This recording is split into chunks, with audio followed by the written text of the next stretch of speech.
Help support the show by joining the Patreon or becoming a YouTube member. Also, hit that like button and subscribe if you want more Browns-focused content. It's been a long time since I have had this guest on.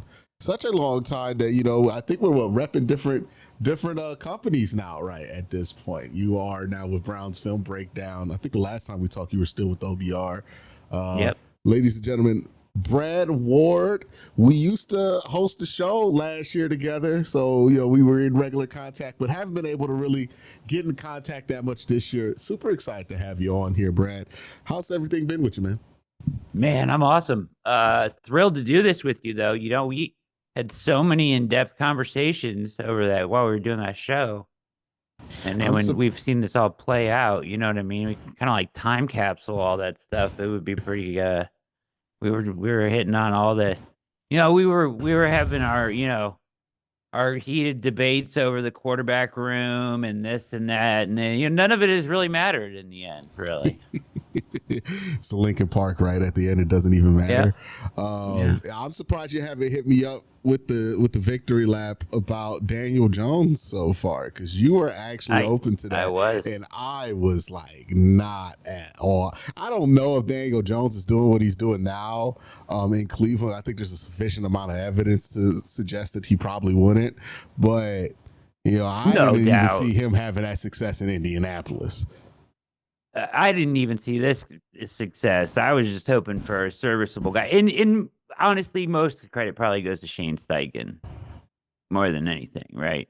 I think he's the one driving that. But certainly he has played over his head to this point. Yes, absolutely. But first things first, we're going to get into this game here. And I think I don't know if Browns fans feel like a win is on the table for them. We'll see. I mean, Marlon Humphrey's out for this game. Like, the last levy, I'll call it, of like what used to stand as like what would give this team a floor was Stefanski, right? Because you remember 2022, 2021, we were like, hey, we don't lose back-to-back games with Stefanski, and we're gonna go 500 in the division. And these things have kind of held, and then they broke the last 2 years. The last thing holding is that like he does pull out some decent division performances out of his butt, especially at home every once in a while. So maybe that's what happens this weekend. Everybody's counting him out of it. But I think the main point of the conversation that people want to have is about Dillion Gabriel. Do you think there is anything that can happen in the 60 minutes of this game that makes people want to see Shadore less? I don't think so, but I do think he can earn himself another week. So, what the fans want and what Stefanski and company will actually do is two wildly different things, right? So, I kind of think that like if he remains where he has been where he's been pretty inaccurate, throws off target, not seeing the field really well, and just kind of muddling through this thing. I mean, he's thrown a good number of turnover-worthy plays that have just flat out gotten dropped, so that the interception number is even a little deceiving there. So, but like, I just don't see the purpose of watching him anymore. I'm ready to see Shadore, whether that produces a better outcome or not. I think that we kind of talked a moment off the air. I think the offense is really the bigger problem than anything. So I don't really expect like Shadore to come out and like light it on fire, but I'm ready to see him because, I'm losing interest at this point in watching Dillion Gabriel play football. He doesn't do a lot for me, and he hasn't been very good. At least in my opinion, I don't think he's been very good. He could have been better. I think he's just not. He kind of sees ghosts. Doesn't see the field real well. He doesn't push the ball. He's so risk averse. It's no fun to watch. I want to be careful here with him because so much of like this criticisms I have of Dillion Gabriel right now, if I just look at the tape, I have to be honest. I have had those same criticisms of almost every quarterback minus Jameis Winston that has Yeah, played in this offense since 2024. Like word for that's word, fair. verbatim, right? Deshaun can't see the field. He's not pushing the ball downfield, right? Horrific air yards per attempt numbers. Joe Flacco, same thing, right? Um, Inaccurate. yeah, Joe Flacco's the only one that's escaped that we've been able to like see, like, okay, what does he look like when he's not Yeah. here versus here? And all I know is he wasn't here in 2024. He was in Indianapolis, and he didn't look great, but he looked better than this. Yep. And he looks better than this in Cincinnati. Now. And I do wonder when I watch the Browns offense, it's like, because we watch the tape, and Yep. we're just people in chairs. And Yep. we see all the time, hey, there's an open guy here. There's a guy Yep. here. Why are his eyes there? Yep. And at some point for me, I think I've turned from, okay, that's on the quarterback to that might not be on the quarterback anymore. That might be something else going on. Sure. On Yeah. top of it. Now, I don't know how good Dillion can be. I do think every quarterback that's played in this offense since 2024 has been held back to a point, right? I don't think that means that like Dillon's Brock Purdy or anything like that. But I do think, if somebody, like if he was in San Francisco, does he look a lot more usable, a lot more playable than he does now? Probably, right? Yeah. Like, No doubt.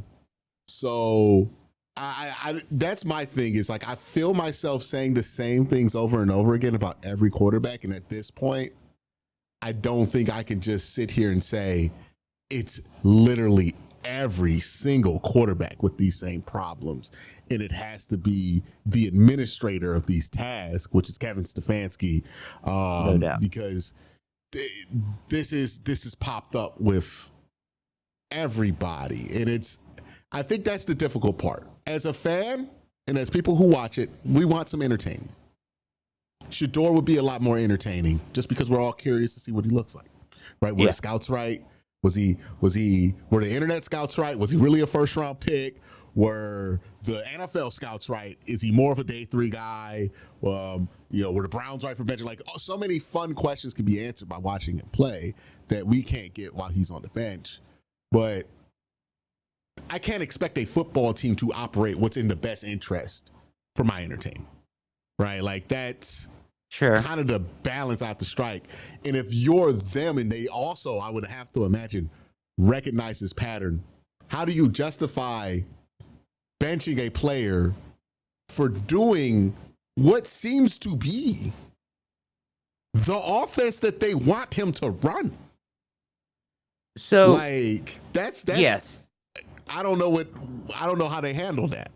Yes and no. So, like, yeah, there's no doubt Stefanski has failed this way in a way that I didn't even think that it was possible, Q, because I've always been a supporter and, like, in watching the breakdowns from week 1 till now, Tommy Reese took over and I thought put together a better game plan than Kevin had all year. He at least moved the pocket for him. He built off some stuff with Corley on the end around. None of that was there when Kevin was doing it. And it really felt like just feels so stagnant and repetitive and you got guys running routes in the same areas and play designs are questionable and where are the quarterback's eyes going is a great point. First, what are they teaching? How are they how's the application of the scheme working with the quarterback? Because you saw the same stuff from Flacco, right? You made Flacco look like not Joe Flacco in this offense, right? He looked like a neutered version of Joe. And you know what I mean? In the first 4 weeks he played, right? So I do want to say that I do think it's the offense to a certain extent, but at the same time, sometimes his eyes get there. And sometimes there's guys wide open and he just misses. Like, I mean, you can take like 6 throws against the Jets that he just dirts for no reason. Like, I mean, so he hasn't been good either, in my opinion. Yeah, I don't think anybody would argue he's been good. Yeah, I think it's a combination of the offense is not very good. I thought it was better last week. I really thought Tommy Reese did a better job moving him around and whatnot and giving him an opportunity. But I don't know what the Browns could sell me to say that they're gaining by watching Gabriel play anymore. I I I don't know what they're gaining from keeping him out there. I Yeah. think if you're them, they're kind of in this weird spot, and it's the spot that they put on themselves by drafting Shadore behind him, right? Yeah. Because he's missed some throws, but like you usually don't have this quick of a hook for a rookie quarterback, right? Maybe being in the third round's a little different, but you Yeah. expect some missed throws from a quarterback. You certainly expect turnover worthy plays from a Yeah. quarterback. You like all the things that Dillion has done, good or bad, and mainly bad. All stuff you expect from somebody in their first year. I mean, regardless of how many games they play in college, right? Like, I don't care how many games you play in Big 12, Big 10. In my opinion, I know the Browns seem to value this more than I do, but my opinion, Big 10 football, it ain't shit to the NFL, right? Like, Right. it don't matter where you play in college. It's just not the NFL. And it's not going to prepare you sufficiently to the point to where you could just be like, oh, I got all this experience. Like you done played 12 years in the league. Like it's not that. That's not equivalent to NFL experience. So it's like, if you're them and you are asking him to do things process wise that are resulting in him looking like this sometimes. The other stuff is like there's an inaccurate pass here or there. Well, not even here or there. He has these spurts of inaccuracy, right? He also sometimes like makes a really tight window throw. I think sometimes that goes under like he had the one throw, I think, to Fein in this game, right? The over the shoulder ball that he dropped right there. And it's like, I don't know if it weren't for the fact that we just want to see the other guy, if there's enough to truly justify benching him at this point from their perspective. Because he looks bad because he's doing what they want him to do. Like, part of it. Yeah, I get that. I think part of it is that. Part of it is that he's a rookie.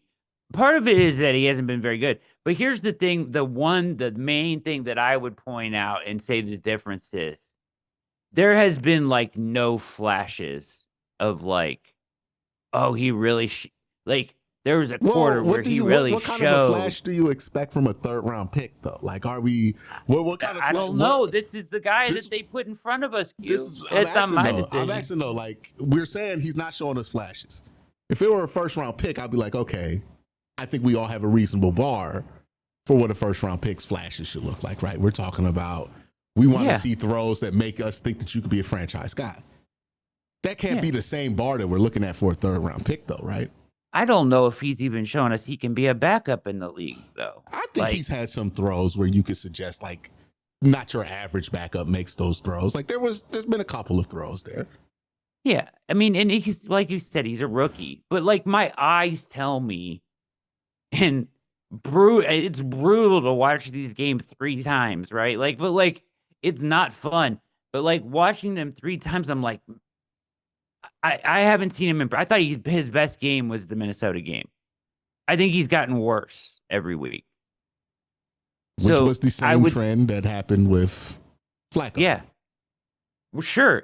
Absolutely. But I'm saying, like, it wasn't just the internet scouts on Shadore, right? Like, it was other scouts had him as a first, second round. Some had him back. I think it was more of teams just didn't want the noise as a backup quarterback. But you know what I mean? They didn't have him as a first round pick, though. Sure. Like, second round pick. Once we're talking about backup quarterback, we're talking about round 3. Whatever, like wherever they had him. You know, Kuiper had him as a 1. You know, some other guys had him as a late first, early second. There's a wide range. It doesn't matter. Either way, I'm just saying, like, I would like to see if he can show different kind of flashes. Yeah, I just get so like I think so much of the conversation about it though is just it's not anything tangible. It's flashes, it's eye Didn't test. you think that that his film was better than Gabriel's in college? Yeah. So why would we want to see him? I thought his film demonstrated that he could be better eventually than Dillion Gabriel in college. But why wouldn't we want to see him then? He might not be ready. Maybe. Like, I also thought that he would be a couple I don't of know years if it till can he's get ready much to worse, go. though, Q. Yeah, but throwing him out there right now, if he's not ready, does it serve any purpose other than to like, hey, we could scratch some itches off right now? They got to know, man. They got to evaluate him. Again, You're I want taking to a put him in swing. after this game. I'm just saying, like, Yeah, I want to put him in we're against looking Las at Vegas. this and everything that we're saying about it. Like, I'm trying to play devil's advocate here. Oh, I get You know it. what I'm saying? And because I don't think enough people, or everybody wants to do the same thing. And sometimes when everybody wants to do the same thing, you got to play the other there's hand. shit that gets missed, right? Yeah. And I think in this case is like the one thing that does alarm me is everything that we're talking about. It doesn't feel process related. It feels like I want to watch something different. I want to see somebody different out there. I'm tired of seeing this same version of this offense.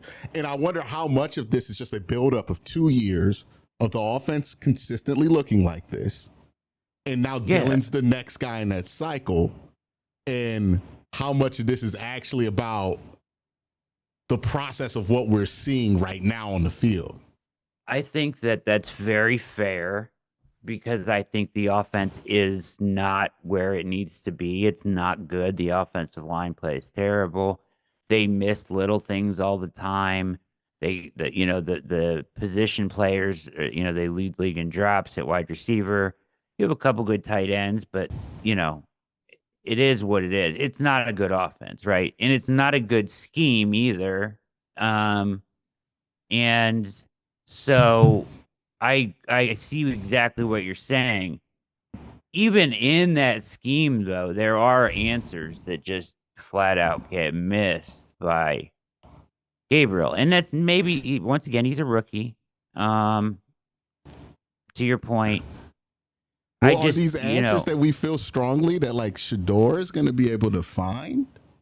I would like some of them. I don't know how he doesn't find. I'm baffled how he doesn't find some of them.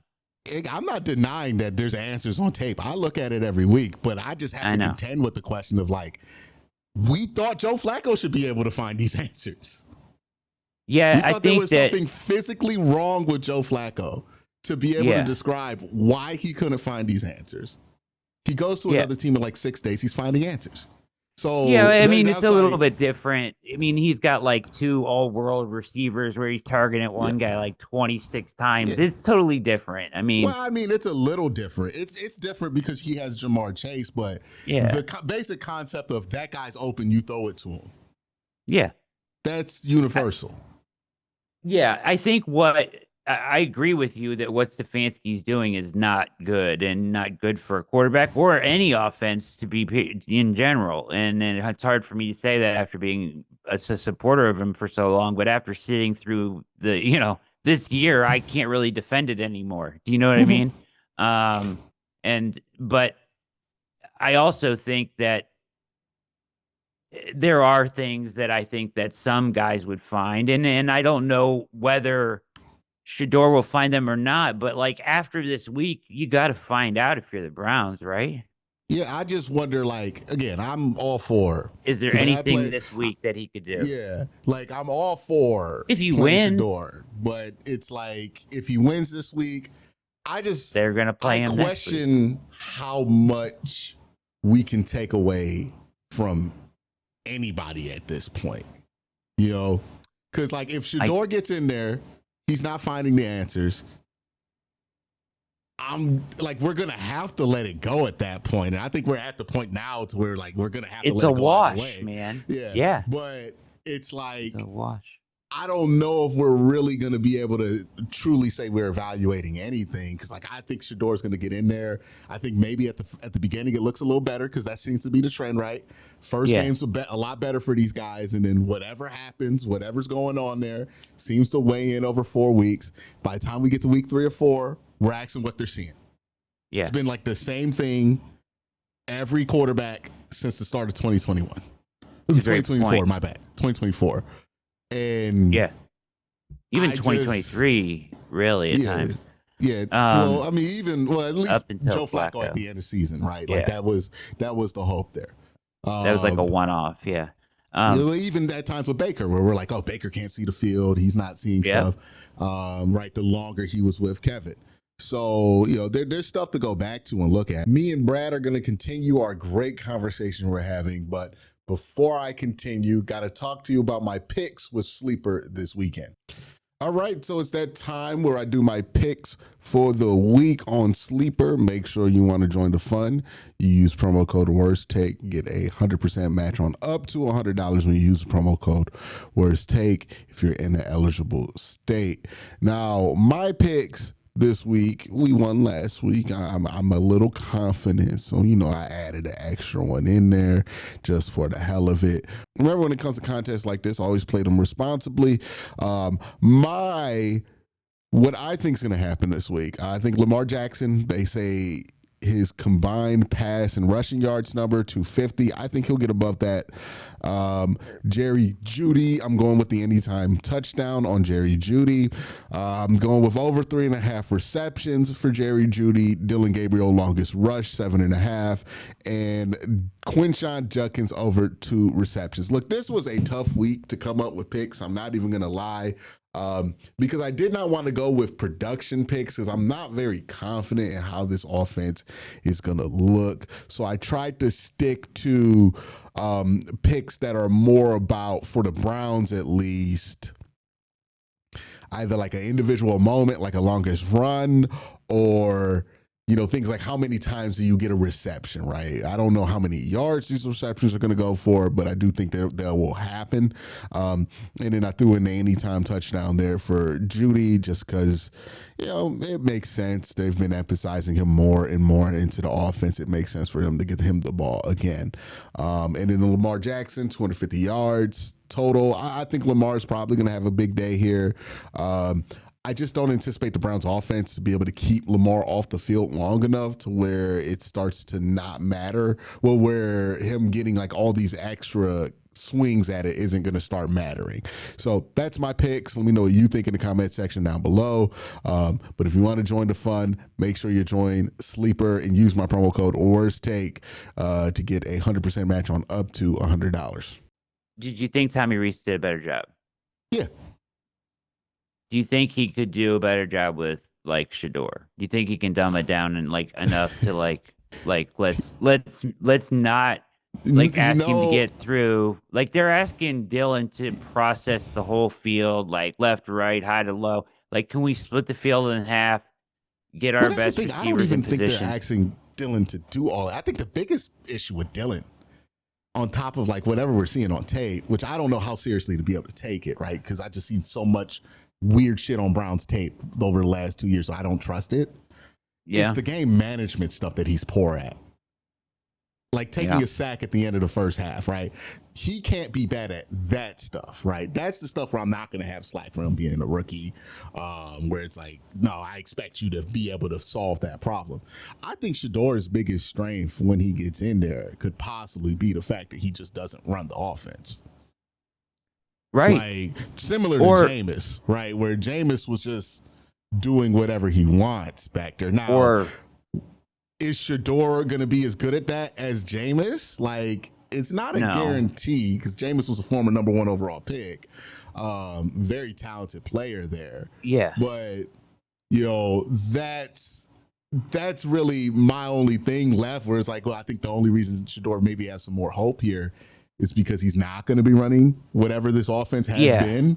But again, how do you justify this and not have to like resign immediately if you're Kevin Stefanski? If you're saying we're benching Dillion and we're putting in Shadore and we think Shadore's going to be better because he's not going to listen to me. Right. Like internally, it's just hard to justify for them. Yeah, that's what I'm saying. He's in a position to where like everybody's wondering like why is it taking so long? I'm like, because if he moves on, he's admitting something that he cannot come back from. Right. Yeah. And I think that's why I did all the devil's advocacy here to dig to that core fact there that's at the bottom of this, which is no doubt That's what we're saying. We're saying Yeah, Shadore's going to be better because he's not running the offense, and a hundred that percent. once that is the case, like I think that's why a lot of the Shadore people also like want him fired in the middle of the season, and I think they have something to the. I don't want him to do it, but they have something to the point of like it. It might take his hand being forced to move on because look at what you're asking him to admit here, right? Like Yeah, nobody who has any yeah. pride in their job is gonna admit that. So it's like, when are we gonna get to the point? I hope it's after this week. They could just. I hope Shadore's doing enough behind the scenes to where they can feel comfortable putting him in because of where he's at in the offense. But also, I don't really want him to get that far progressed in his offense because we've seen what it does to people. So it's Yeah. like I don't know. Can he be more anticipatory? Like, there are times where I see like Dillion, you know, come off a read and he just won't step up in the pocket and throw like the backside dig ever, right? Like he will never do it. Even if it's coming open all day, he just won't do it, right?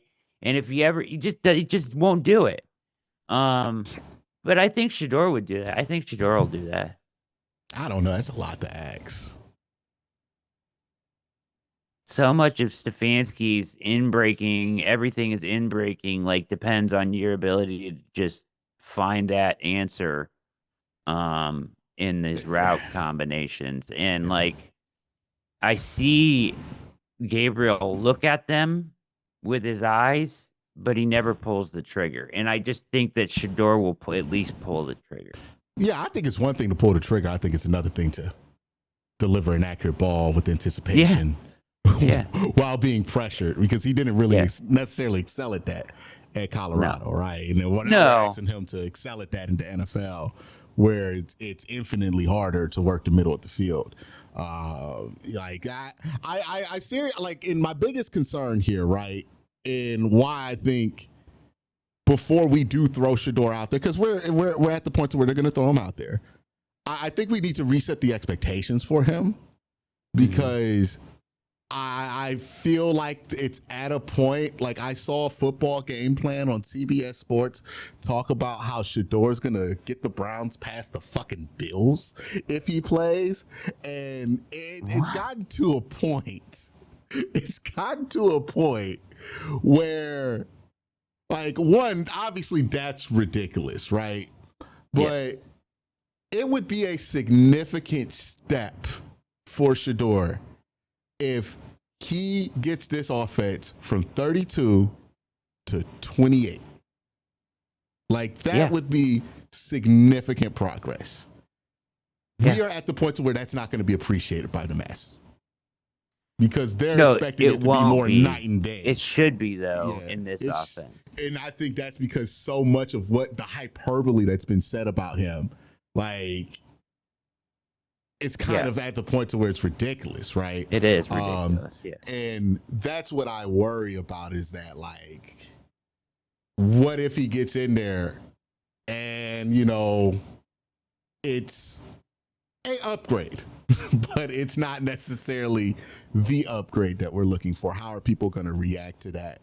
You know, I don't really care how they react. I, you know, the Brown, it's about evaluating him, the football people that are moving forward and evaluating him. Is there anything he can do in 6 games to make you not take a swing in the top 5 next year? It wouldn't be anything he could do if he played 16 games. That's what I'm saying. Yeah. So what? I mean, this is kind of like a stepping stone in the process of a limit, like just crossing his name off a list in the grand scheme of things. I think it's more about trade value. Yeah, in my opinion, that too. Yeah, I think it's more about trade value. You don't want him as your backup here next year. Yeah, and do you want that noise? Yeah, and if you're gonna try to sell him off on somebody who might want to take a low-cost quarterback solution into camp, you probably gotta make sure that you roll him in there when he can look good. So it's like, if that's the plan also, right? Like, because we're spitballing through multiple different reasons on why he would not be playing, why he could be playing. I do wonder if it's like, hey, we cannot have him go out there and look like shit versus the Ravens, right? Like, that would not 100%. be helpful. We cannot have him go out there and he defaults to some of the stuff that he did in that last preseason game. We got to make sure it looks like that first preseason game so we can get something back for him. If the plan isn't to keep him long term, which I don't think the plan ever was. I thought this was always like an Andrew Berry scrape operation where he just like, oh yeah, he's there. Let me take him, see if I can get some value. You know, Let me flip him. Flip him. You know, maybe we luck into something, but if we don't luck into something immediately, then we'll just try to sell him off for like a fourth. And he'll do the Andrew Berry special where he pairs a pick, gets a move up, whatever he wants to do there. But yeah, it's I just think, and I think you would agree with me, I think we're going to end this show on an agreement. 2024, 2025 have been such a mess at quarterback. I want to nuke the entire quarterback operation. Oh, no I want a new quarterback next year. I might want a new room. I want a new quarterback coach. I want a new offensive coordinator. I want a new offensive coordinator / head coach. And I want just to reset and completely move on from this. I eat the money that you have to eat because you're getting the insurance payoff for Deshaun Watson next year, and just completely move on. I don't want any more Mary Kay articles about Deshaun Watson clearing his window. I don't need there to be a quarterback competition in camp again. Like, I just want to nuke it. Like, I am at the point to where it's like, God bless everybody involved. I think Dylan Gabriel seems like a great young man. Same thing with Shadore. Seems like an awesome dude. They both I hope you thrive somewhere else. Elsewhere. It's not your fault. It's not your fault, but goodness gracious, it's just you got tied with the Watson funk at the end of it. We just got to move on. Yeah, I mean, this is going to be like burning, sage and cleanse. We need to cleanse the room, right? And you guys can't be a part of this anymore. It's too toxic.